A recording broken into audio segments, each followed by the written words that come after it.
जब सती अपने पिता प्रजापति दक्ष को पारिजात फूल लाकर देती है तो उसके पिता भगवान विष्णु को प्रसन्न करने के लिए महायज्ञ शुरू कर देते हैं। फिर सती उस शिल्पकार के पास जाती है जिसने भगवान विष्णु की मूर्ति को बनाया था। सती उससे पूछती है, क्या पिताजी ने भगवान विष्णु की मूर्ति से शिवलिंग को हटाने को कहा था? शिल्पकार हाँ में सिर हिलाता है। फिर सती कहती है, क्या इसी कारण मूर्ति मंदिर में प्रवेश नहीं कर रही है? लेकिन यह कहाँ लिखा है? शिवलिंग हटाने से मूर्ति मंदिर में प्रवेश नहीं करेगी। फिर शिल्पकार अपनी पोटली से शिवलिंग निकालता है और कहता है, अगर आपको यकीन नहीं है तो आप इस शिवलिंग को भगवान विष्णु की मूर्ति के पास रख दीजिए, आपको खुद सत्य का भान हो जाएगा। लेकिन इधर दक्ष का महायज्ञ संपन्न हो जाता है और वह मूर्ति को अंदर लाने को कहता है, लेकिन अब भी उस मूर्ति को कोई नहीं उठा पाता। फिर शिल्पकार उस शिवलिंग को सती को देकर उसे भगवान विष्णु की मूर्ति के पास रखने को कहता है। तब सती शिवलिंग को छुपाकर उसे भगवान विष्णु की मूर्ति के पास रख देती है। सती जैसे ही शिवलिंग रखती है वह मूर्ति उठ जाती है और मंदिर में प्रवेश हो जाती है। प्रजापति दक्ष बहुत खुश हो उठता है, लेकिन प्रजापति दक्ष शिवलिंग के बारे में कुछ नहीं पता था। फिर दक्ष जब मंदिर में भगवान विष्णु की आराधना करने जाता है तो वह शिवलिंग को देखकर बहुत क्रोधित होता है और कहता है, ऐसा करने का दुस्साहस किसने किया? कौन है वो? तब सती कहती है, मैंने रखा है। जब सती ने कहा कि यह शिवलिंग मैंने रखा है तब प्रजापति दक्ष कहता है, कह दो कि यह झूठ है, मेरी पुत्री ऐसा नहीं कर सकती, मुझे पूरा यकीन है तुम्हें किसी ने भ्रमित किया है।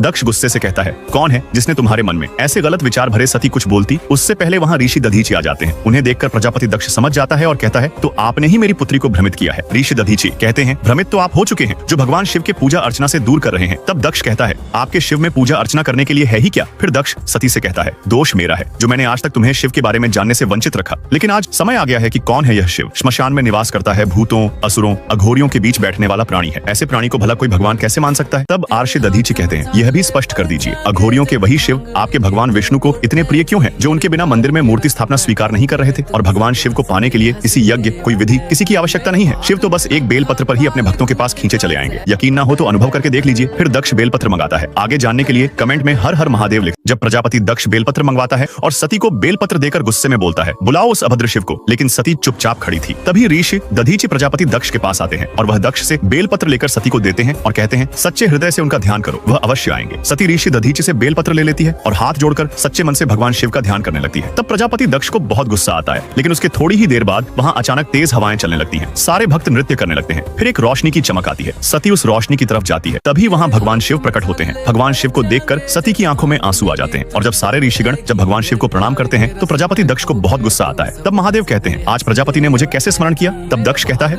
मेरी इच्छा थी कि मेरी प्रजा और मेरी पुत्री भी देखें कि आप आखिर हैं कौन। और आपके भक्त सोचते हैं कि आपको प्रसन्न करना बहुत आसान है, इसलिए यह आपको भोलेनाथ कहते हैं। यह मूर्ख कुछ नहीं जानते, लेकिन मैं सब जानता हूँ कि आप एक षड्यंत्रकारी हैं। यह तो सब आपका ही रचाया हुआ एक खेल है। ऋषि दधीचि कहते हैं, आप अपनी मर्यादा भूल रहे हैं दक्ष प्रजापति, कि आप जिससे ऐसी कठोर बात कर रहे हैं वह स्वयं महादेव हैं। इसके अगले पार्ट के लिए चैनल को सब्सक्राइब करके। आखिर महादेव को क्यों आया भयंकर क्रोध? एक बार जब तारकासुर स्वर्ग पर कब्जा करने आया तब शिव जी ने सभी देवताओं की रक्षा करने का उत्तरदायित्व नंदी जी को सौंप दिया था। लेकिन जब तारकासुर देवताओं के पास पहुंचा तब नंदी महाराज ने अपने बैल रूप में आकर देवताओं की रक्षा की, परंतु तारकासुर ने अपनी शक्तियों से नंदी महाराज को बंदी बना दिया। और जब तारकासुर ने अपने अस्त्र से देवताओं के ऊपर प्रहार किया तब नंदी महाराज देवताओं के सामने आ गए, जिससे वह अस्त्र नंदी महाराज को लग जाता है। अस्त्र लगते ही नंदी महाराज महादेव को पुकारते हैं और अपने प्राण त्याग देते हैं। तब वहाँ से तारकासुर गायब हो जाता है। पुकार सुनते ही महादेव वहाँ पर आ जाते हैं और नंदी महाराज की यह दशा देख महादेव बहुत ही ज्यादा क्रोधित हो जाते हैं और कहते हैं कि मैं तारकासुर समेत पूरे स्वर्ग का विनाश कर दूंगा। लेकिन तब सभी देवताओं ने आकर शिव जी को ऐसा करने से रोक लिया और तब गुरु शुक्राचार्य जी ने महादेव द्वारा प्राप्त संजीवनी विद्या से नंदी महाराज को पुनः जीवित कर दिया। तो दोस्तों, महादेव के सच्चे भक्त चैनल को सब्सक्राइब करके कमेंट में हर हर महादेव जरूर लिखें। एक बार गणेश जी महादेव से पूछते हैं कि पिताजी मुझे एक बात बताइए, मेरी माता इतनी सुंदर है, हमेशा श्रृंगार करती हैं, पर आप तो जटाधारी जोगी वेश में रहते हैं, तो मेरी माता ने आपको पसंद कैसे कर लिया? तब महादेव मुस्कुराए और बोले, एक बार मैंने तुम्हारी माता के लिए अपना रूप बदला था, पर तुम्हारी माता को तो मैं इसी रूप में पसंद हूँ, इसलिए मैं ऐसे ही रहता हूँ। ये सुनकर गणेश जी वहाँ से उठकर माता पार्वती के पास गए और बोले, माँ, अगर पिताजी अच्छे वस्त्र पहनेंगे तो क्या आप उनको प्रेम नहीं करेंगी? तब माता पार्वती कहती हैं, तुम्हारे पिता तो मुझे हर रूप में स्वीकार है पुत्र। ये सुनकर गणेश जी वहाँ से चले गए और नए वस्त्र लेकर महादेव के पास पहुँचे। वो कहते हैं, पिताजी क्या आप मेरे लिए इन वस्त्रों को पहन सकते हैं? तब महादेव उन वस्त्रों को पहनने के लिए तैयार हो गए। जब महादेव ने उन वस्त्रों को पहना तब गणेश जी उदास हो गए और बोले, आप पुनः अपने जटाधारी रूप में ही आ जाइए। तब महादेव कहते हैं, क्या हुआ पुत्र, मैं अच्छा नहीं लग रहा हूँ? तब गणेश जी कहते हैं कि आप इन वस्त्रों में माँ से अधिक रूपवान दिखते हैं और मैं नहीं चाहता कि मेरी माता से कोई अधिक सुंदर दिखे। तो दोस्तों,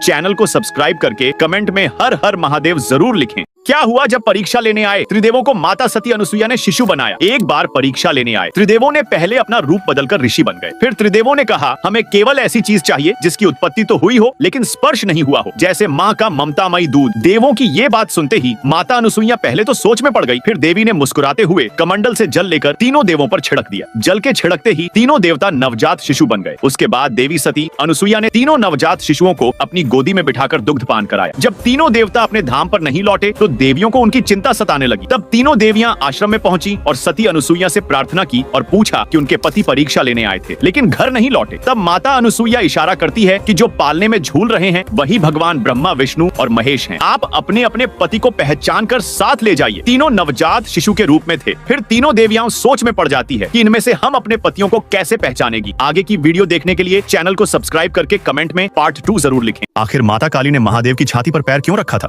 दरअसल एक बार रक्तबीज नामक राक्षस को मारने के बाद भी जब माता काली की रक्त प्यास शांत नहीं होती तो वे अत्यंत क्रोधित होकर देवताओं का ही रक्तपान करने के लिए दौड़ पड़ती हैं। यह देखकर सभी देवता भयभीत होकर अपनी जान बचाकर भागने लगते हैं। तभी गणेश जी की नजर लाखों की संख्या में आ रहे राक्षसों पर पड़ती है। तब वे सभी देवताओं को उसी दिशा में ले जाते हैं और एक शिला के पास छिपा देते हैं। जब माता काली उन सभी राक्षसों को देखती है तो वे उन्हें जीवित ही एक एक करके खाने लगती हैं और अपनी भूख शांत करने का प्रयास करती हैं। और माता काली उन सभी राक्षसों को निगल जाती है लेकिन फिर भी उनकी भूख शांत होने का नाम नहीं लेती। इसके बाद वे फिर से देवताओं को खाने के लिए आगे बढ़ती हैं। तब महादेव के पास उनके क्रोध को शांत करने का केवल एक ही उपाय था। वे माता काली के सामने जाकर उनके रास्ते पर भूमि पर लेट जाते हैं। लेकिन माता काली अत्यंत क्रोधित होने से महादेव को नहीं देखती और उनकी छाती पर अपना पैर रख देती है। और जैसे ही वे नीचे महादेव को देखती हैं तो माता काली को आभास होता है कि उन्होंने अपने ही स्वामी पर पैर रख दिया है। और माता काली अपनी जीभ बाहर निकाल लेती है और तुरंत अपना पैर पीछे हटा लेती है। तब उनका क्रोध शांत हो जाता है और वे हाथ जोड़कर महादेव से क्षमा मांगती है। तो दोस्तों, मां काली के सभी भक्त कमेंट में जय मां काली जरूर लिखें। आखिर शिवजी को देखकर पार्वती जी की मां क्यों हो गई बेहोश? ये बात तब की है जब शिवजी माता पार्वती से विवाह करने जा रहे थे। उस समय हर तरफ जश्न का माहौल था। ब्रह्मा जी और विष्णु जी समेत सभी देवी देवता और भूत प्रेत शिवजी के बाराती बने हुए थे। जब बारात माता पार्वती के घर पहुंची तब हमारे भोलेनाथ का हाल कुछ ऐसा हो गया था। वो ऊपर से नीचे तक भभूत से लिपटे हुए थे। महादेव को इस रूप में देखकर पार्वती जी की मां मैनावती डर गई और डरते डरते उन्होंने महादेव की आरती उतारी। यहाँ तक तो सब ठीक था, पर हद तो तब हो गई जब माता पार्वती की सहेलियों ने महादेव से शगुन मांगा। तब हमारे भोलेनाथ ने अपने गले का सांप निकालकर उनकी थाल में रख दिया। महादेव को ऐसा करते देख मैनावती जोर से चीखी और बेहोश हो गई। होश आने पर उन्होंने महादेव को वैरागी रूप में अपना जमाई बनाने से साफ मना कर दिया। इसके बाद विष्णु जी ने अपने हाथों से महादेव का श्रृंगार कर उनको तैयार किया। महादेव के नए रूप को देखकर मैनावती बहुत प्रसन्न हो गई। बाद में उन्हें अपनी गलती का एहसास हुआ और उन्होंने महादेव से अपने वैरागी रूप में आने का आग्रह किया और वैरागी रूप में ही उनका विवाह संपन्न हुआ। दोस्तों, कमेंट में हर हर महादेव जरूर लिखें। महादेव का एक ऐसा भक्त जो शिवलिंग पर चढ़ाए फूलों को लात से हटाता था और अपने मुंह में पानी भरकर शिवलिंग पर चढ़ाता था। दरअसल कन्नप्पा नाम का एक भील भगवान शिव का बहुत ही बड़ा भक्त था, लेकिन उसको महादेव की पूजा करनी नहीं आती थी और उसे यह भी पता नहीं था कि शिवलिंग पर जल किस प्रकार चढ़ाया जाता है। वह प्रतिदिन पास की एक नदी से अपने मुंह में पानी भरकर लाता था और उसे शिवलिंग पर चढ़ा देता और शिकार करके जो भी मांस लाता उसे भी वह शिव जी को अर्पित कर देता था। तब महादेव उसकी सरलता पर रींझ गए और इसीलिए महादेव ने उसकी भक्ति की परीक्षा लेने की सोची और तब अचानक से शिवलिंग की एक आंख से खून निकलने लगा। यह सब देखकर कणप्पा कुछ समझ नहीं पाया और महादेव की आंख से खून निकलता देख उसे बहुत कष्ट हुआ। तब कणप्पा ने तीर की मदद से अपनी एक आंख निकालकर शिवलिंग की आंख की जगह पर लगा दी। तब वहां से खून निकलना बंद हो गया, लेकिन इसके तुरंत बाद ही शिवलिंग की दूसरी आंख से भी खून निकलने लगा। तब शिवलिंग के जिस स्थान से खून निकल रहा था वहां पर निशानी के लिए कन्नप्पा ने अपना एक पैर शिवलिंग की आंख वाली जगह पर रख दी और अपनी दूसरी आंख भी निकालकर वहां पर लगा दी। तब कन्नप्पा की ऐसी भक्ति देख महादेव अत्यंत प्रसन्न हुए और साक्षात महादेव वहां पर प्रकट हो गए और अपने भक्त कणप्पा की दोनों आंखें वापस लौटा दी और उन्हें दर्शन दिया। तो दोस्तों, महादेव के सच्चे भक्त चैनल को सब्सक्राइब करके कमेंट में हर हर महादेव जरूर लिखें।